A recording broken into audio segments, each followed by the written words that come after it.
প্রজন্ম থেকে প্রজন্মান্তরে মতের অনেক অমিল থাকে, হয়তো বা স্যার আপনারা অনেক বেশি ক্রিকেট দেখে এসেছেন, আপনাদের প্রজন্মের এক ধরনের একটা মন্তব্যের জায়গা থাকে, আবার আমরা ক্রিকেটটাকে একটু আধুনিক শেপে দেখছি, আমাদের একটা মন্তব্যের জায়গা থাকে। আমি একটু সাহস নিয়ে আপনাকে একটা কোয়েশ্চেন করতে চাই।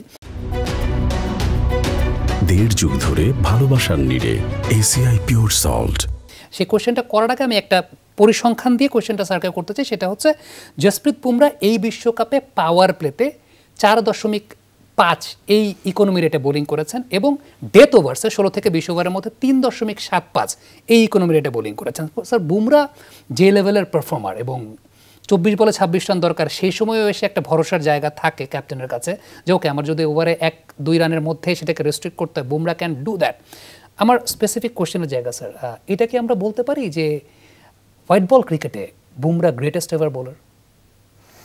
না না, ডেফিনেটলি আমি নিজে আমার কলমে লিখেছি যে বুমরা হয়তো অন্য গ্রহের মানুষ, আমি এভাবেই বুমরাকে লিখেছি। অ্যামেজিং, মানে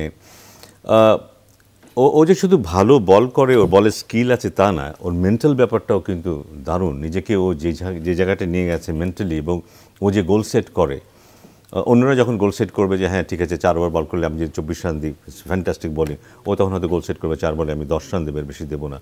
কালকে ইন্টারভিউতে বলছিল যে ওভার হিসাব করে খেলে, প্রত্যেকটা বল হিসাব করে খেলে। সো ওর প্রিপারেশন, মেন্টাল প্রিপারেশন, ওর স্কিল সব কিছু মিলিয়ে অ্যান অ্যামেজিং বোলার। এবং ওর অ্যাকশন, ওর লাইন, ওর কন্ট্রোল, বলের মুভমেন্ট এত নিয়ন্ত্রিত যে ব্যাটসম্যানদের মধ্যে কিন্তু একটা অন্য ধরনের টেনশন কাজ করে। ও যখনই বল করতে আসে ব্যাটসম্যান একটা টেনশনে পড়ে যায়, কিন্তু কাউকে আমি দেখি না স্বাভাবিকভাবে খেলতে, যে আমি বসে আছি একটা লুজ বল করলে মারবো, এটা কেউ চিন্তা করে না। কিন্তু যখন বলিং করে, সবাই বলিং করে কীভাবে সার্ভাইভ করে, সবাই ওটি চিন্তা করে কীভাবে সার্ভাইভ করবো। সো অবভিয়াসলি মানে এমন বলার বোধহয় আমরা দেখিনি, হোয়াইট বল ক্রিকেটে ডেফিনেটলি দেখিনি এতটা ডমিনেট করতে পারে।